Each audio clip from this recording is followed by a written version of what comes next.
there's something really sweet. There's something really special about that generous display of love and affection. And think about Song of Solomon, where the two lovers are calling out to one another and delighting in one another and expressing that in all sorts of manners. The best marriages are where husbands and wives are generous and extravagant in expressing their love for one another.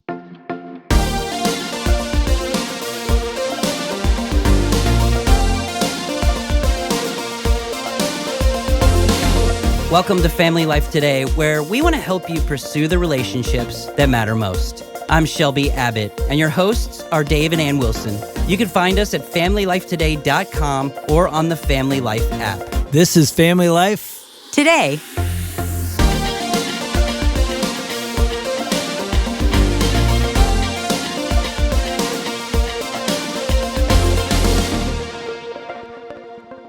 So you were a world-renowned gymnast that nobody ever heard about. I was not. Well, I mean, you were stinking good.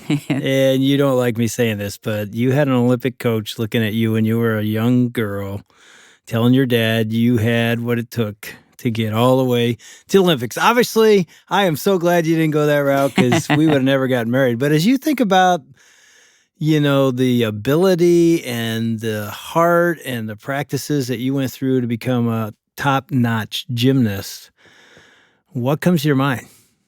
Hard work. Because we have a granddaughter that's in gymnastics now. And we got to watch her the other night. Yeah. It was just awesome. She was really amazing. And can I say, she was the best in the gym. I don't know how anybody else couldn't see that, but no question. But the thing that I hated the most about practice, and we practice every single day, except Sunday, was that we did 500 push-ups and 500 sit-ups every single day. And you were how old? Oh, started at 8. 500 a day. 500 a day. Come on, go ahead and tell them how when you got to elementary school, you climbed up the rope. No, I'm not sharing that part. I'm just saying. That came from the push-ups and the... That's true. I mean, you had strength. But as a gymnast, you have to be incredibly strong to be able to compete at a higher level. Right. And so we had to put into practice things that were grueling in order to make it to the next level. So we've got in the studio a best practices guy. That's a good way to say it. If our listeners are like, who could this be? They already heard him laugh, so they probably recognize the voice. But Bob Lepine is back at Family Life Today. Welcome back, Bob.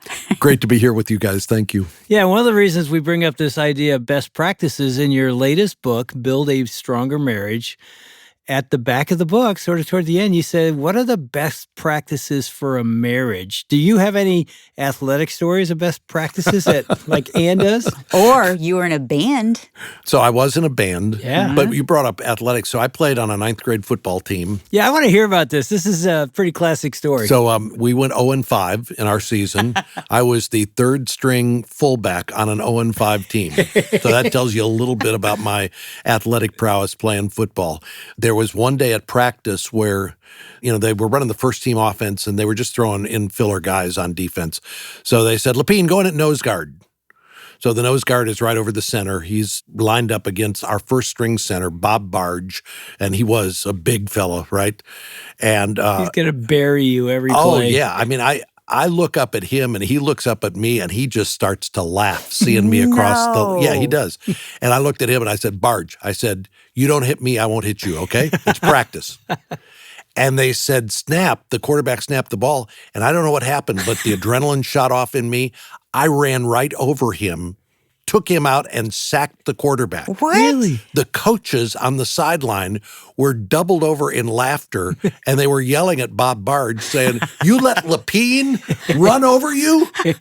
And so the next play, when I lined up at center against for Bob Barge, he just looked up at me and snarled, and it was not going to go well for me on the next play, yeah. Well, Bob, I think our listeners are thrilled to hear your voice, but share a little bit of what you're doing right now. Since my regular time here with you guys, which I still miss, but I'm listening to you and love listening to Family Life Today and the great job you guys are doing, I am pastor at our church in Arkansas, in Little Rock, called Redeemer Community Church.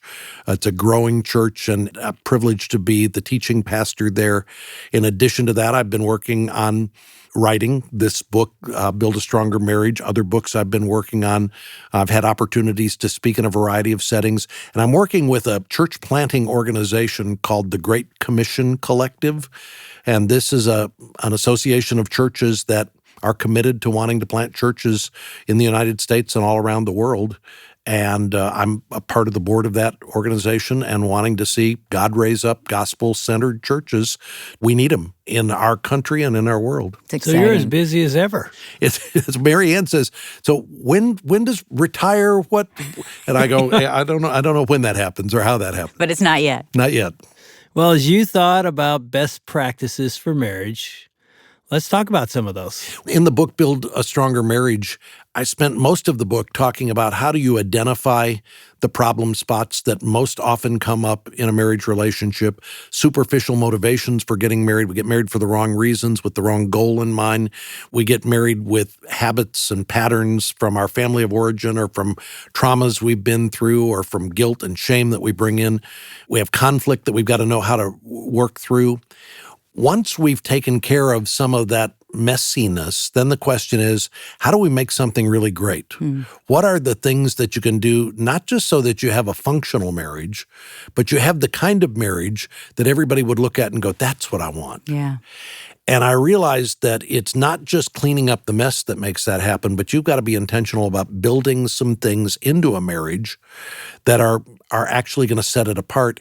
And I learned from observing couples for decades, those marriages that you would look at and say, these are exemplary marriages. These are the ones that you would look at and go, if what I see in public is true in private, that's what I want. That's what I want for my kids.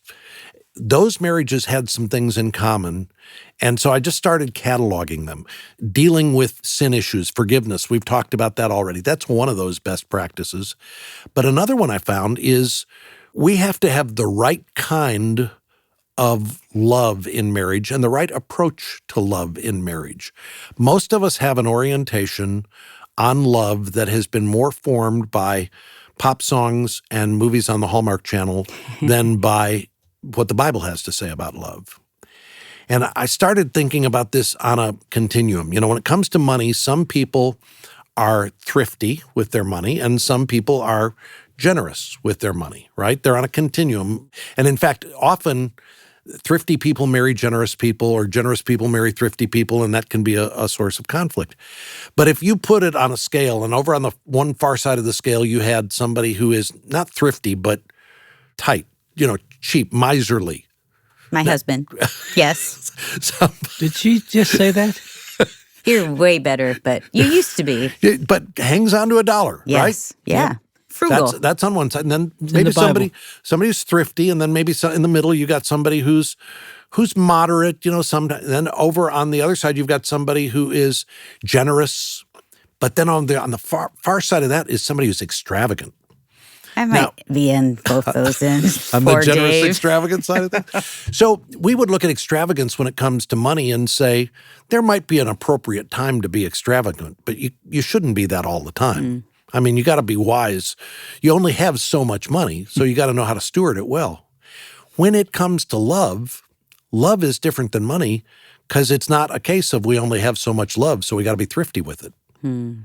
No, we have an abundance of love coming into our lives, poured out from the Father. So 1 John 3 says, behold what manner of love the Father has lavished on us. So we have this love that's been lavished on us that is now in our account.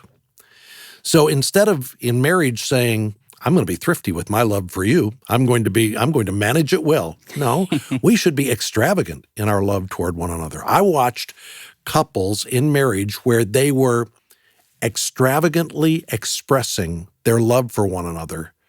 And you could just see the delight that was there. One of the people where it stands out, and it's interesting that I'm sitting here talking with you guys about this on the same property that Bill Bright found years ago, the headquarters for Cru, For those who don't know the name Bill Bright, he was the founder and president of what was then Campus Crusade for Christ. It's now Cru.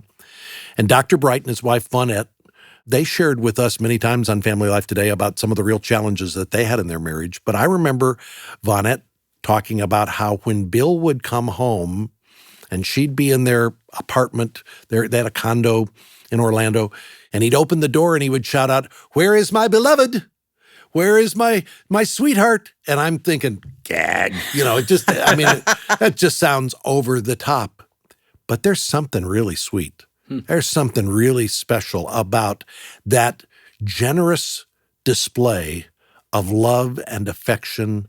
And think about Song of Solomon, where the two lovers are calling out to one another and delighting in one another and expressing that in all sorts of manners. The best marriages are where husbands and wives are generous and extravagant in expressing their love for one another. They don't try to be thrifty. Sometimes I think a spouse will say, well, if I'm too approving, if I tell him I love him, then maybe he'll think he doesn't need to get any better, right? So if I approve of this, he's going to think, well, no. When somebody is expressing their extravagant love for you, that's the person you want to be. You want to step into that more and more. But Bob, what about the people that just aren't like that? They're not expressive in their love. Or what about the people that just don't feel it? Yeah. So I would say if you don't feel it, then you need to go back and you need to explore and examine what it is to be loved by God. And as you think on and meditate on God's love for you and let that just swell up in your heart, it will start to flow out of you. Your feelings for other people will start to pour out as you meditate on God's love for you. And you may be uncomfortable. Again, if you grew up in a family where you just didn't say, "I love you," you didn't express it very often, or you were afraid if you said it, the other person was going to think, now I don't need to change at all because look at how much they love me. You just need to get over that, and you just need to start practicing it. You need to start working out that muscle and start verbalizing it and say it over and over again and practice and go to your spouse tonight and say, I recognize I've been kind of stingy with expressing love for you, so I'm going to start setting the alarm on my clock 5 times a day, and I'm going to either text you or call you, or if I'm with you, I'm going to say I love you every time the alarm goes off, right? You need to start cultivating that habit because, again, think about God. Does God ever say, well, I'm not feeling it right now, or I just am not good at expressing it? No. God demonstrates his love for us. God shows his love for us, and we're to be imitators of God in doing that for others. I think the issue is, what if you feel like, well, my spouse doesn't deserve it? And that's where you have to go, well, let's go back to God. We are recipients of his love. Do we deserve it? Right. And so find those things where you can express appreciation, where you can affirm, but where you can say, my love for you is not conditional on your performance. My love for you is because God's poured love into me. I love you. I'm choosing to love you, and I want you to know that. I think we can all recall a person that loved us extravagantly. I mean, maybe some people can't, but I can remember my grandmother, whenever she would greet me, she would hug me. And my parents never hugged or kissed and never told us that they loved us. So when my grandmother would see us, she would kiss me on the lips and hug me so tight. And that marked me. I remember having a Detroit Lions Bible study, and Yvonne always hosted it at her house. And when she hosted, every single wife and woman walked in the door, she hugged them and kissed them on the cheek. It was extravagant. Like, I'm so glad you're here. And at the end of that year, I remember so many people saying, I came because Yvonne made me feel so loved. I didn't want to stay away. And even growing up, I can remember every single day my dad walked into the door, he would grab my mom, he would hug her, he'd kiss her, and he'd grab her butt. Every day. And there was something, I was a little girl, and it wasn't inappropriate. It was just this affection. He just loved her, and he kissed her, and, she'd squirm away and laugh. But it marked me as a child. Dave and I are both pretty high thinkers. And so for us, that wasn't really natural. I think it's something you got to work on. Yeah. Me too. I mean, and it's interesting, I was reading your book about extravagant love. I'm expecting an extravagant illustration. like something, oh, it's so big, I'll never be able to measure up to Bob Lepine. And the story you tell is when you're with those couples and they ask about a romantic moment in your marriage, and Marianne says, what? I mean, this is not extravagant, but it made her feel loved. Yeah, the question was, what's something romantic your spouse has done for you lately that made you feel loved? And I kept thinking, what's she going to answer? I mean, I couldn't think of anything I'd done recently. And she said, well, the other night I was doing the dishes and Bob was watching TV, and without me saying anything, he got up and turned off the TV and came in and grabbed a dish towel and started drying the dishes. And I said, no, they wanted something romantic. They wanted something extravagant. She said, I felt so loved when you did that.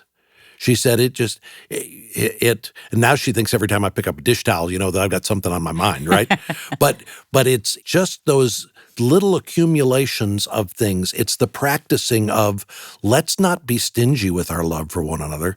Let's express it to one another, and let's make that the habit. The couples who thrive in marriage, that's what they do. The couples who are stingy, they're not the couples that you look at and say, I want my marriage to look like theirs. No, they're sitting around with tight lips and not smiling at each other. No, you want the couples where the love just pours out of them for one another. You wrote a whole book on 1 Corinthians 13, yeah. Love Like You Mean It, a video series based on it. That's so extravagant good. Love, right? Well, it is, and it's different than our conception of love. Love is patient, it's kind. It's that whole passage that walks us through what love is and what love isn't. So I think we need to grow in our understanding of love, and then we need to not just understand it better, but we need to be people who start implementing it and start living it out. Some of you, it's been years since you verbally said to your spouse, I love you. I mean, what's up with that? There's something in you that needs to be fixed. And I think you may need to go to your spouse and say, I haven't told you this enough. And I haven't said it often enough. And I want to be different about that. I want you to know I love you and you matter to me.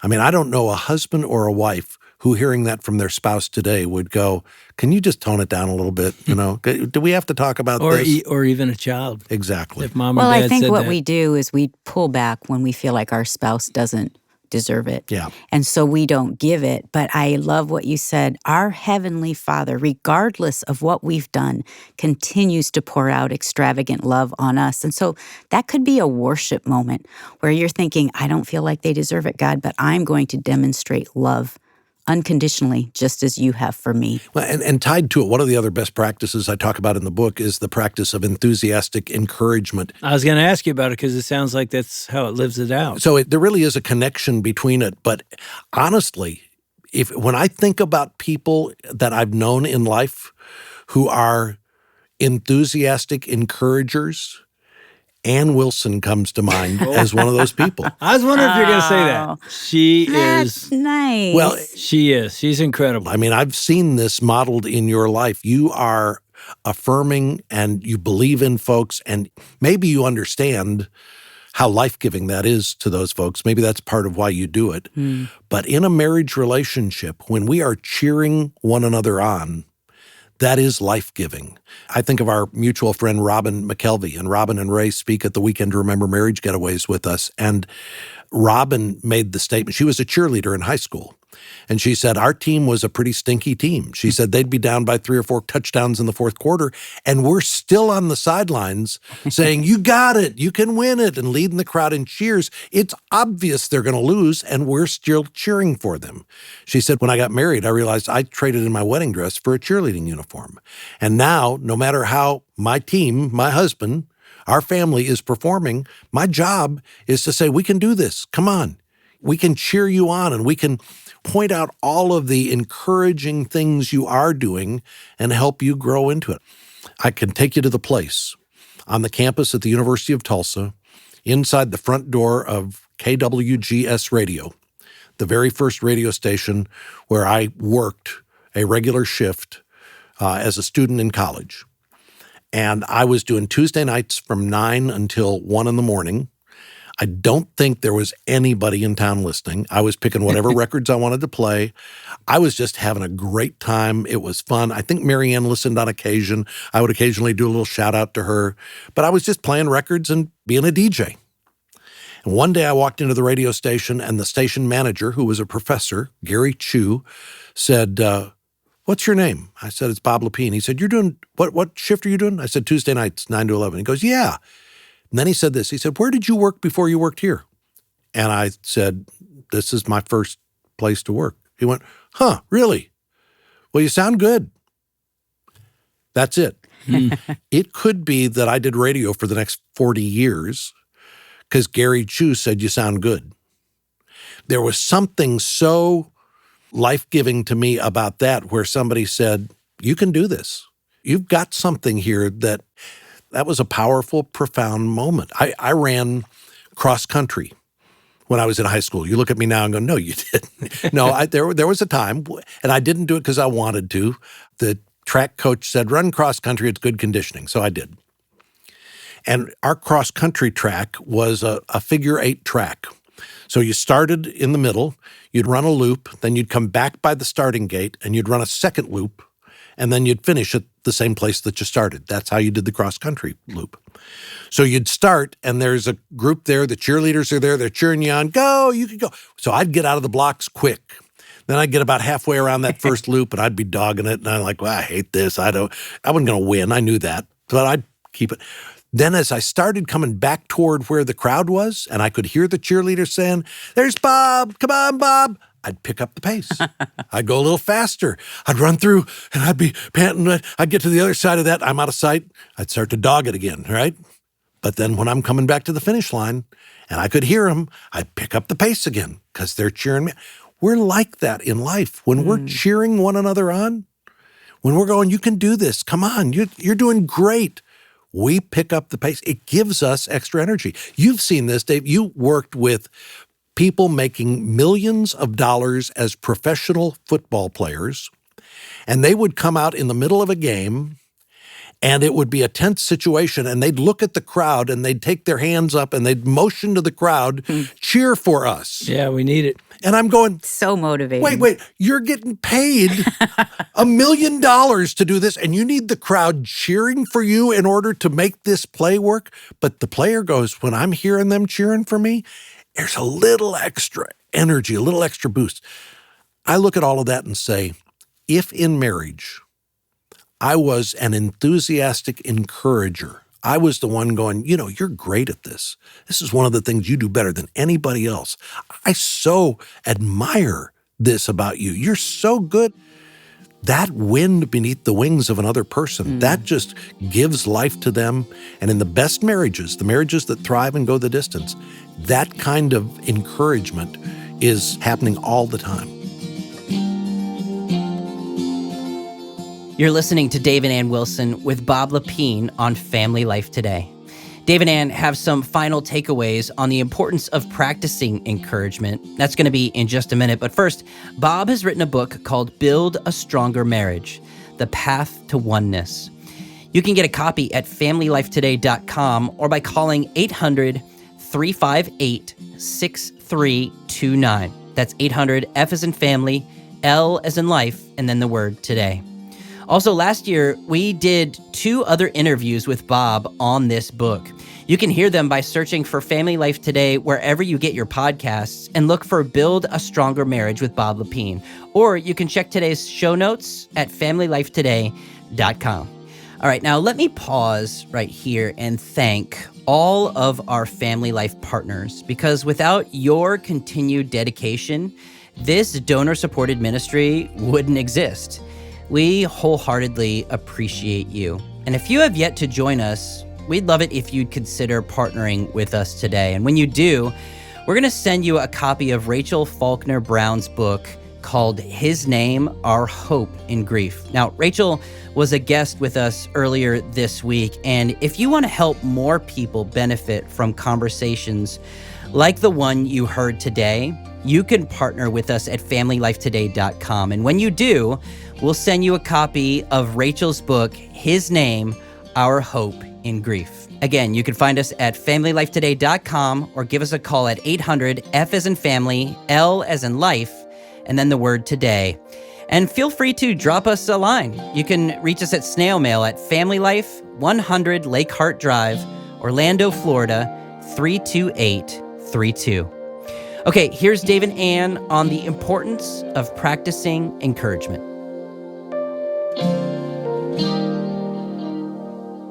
I've said this many times on this program. When Ann went from a booer, I felt like she was booing me, to a cheer, I believe in you, I see good things in you, you're a good husband, you're a good man. It changed me. Just like you running that thing, it's like, wow, I'm going to be a better husband.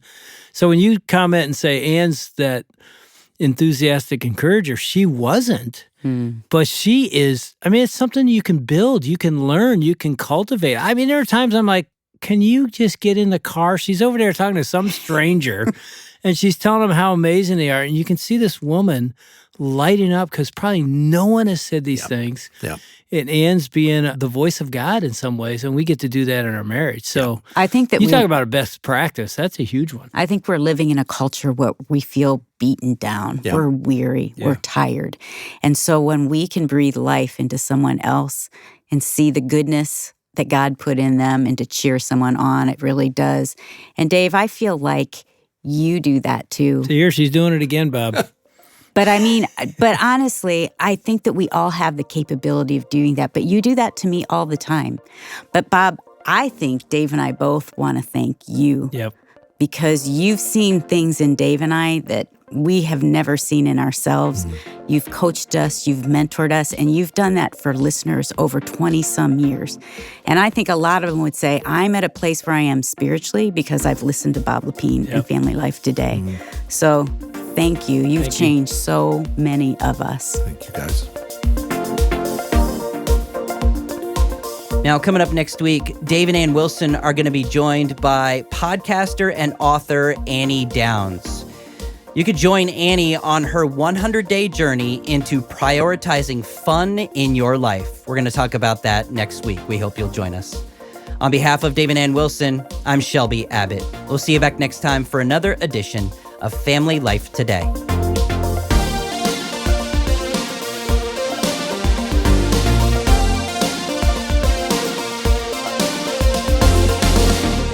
Family Life Today is a donor-supported production of Family Life, a crew ministry, helping you pursue the relationships that matter most.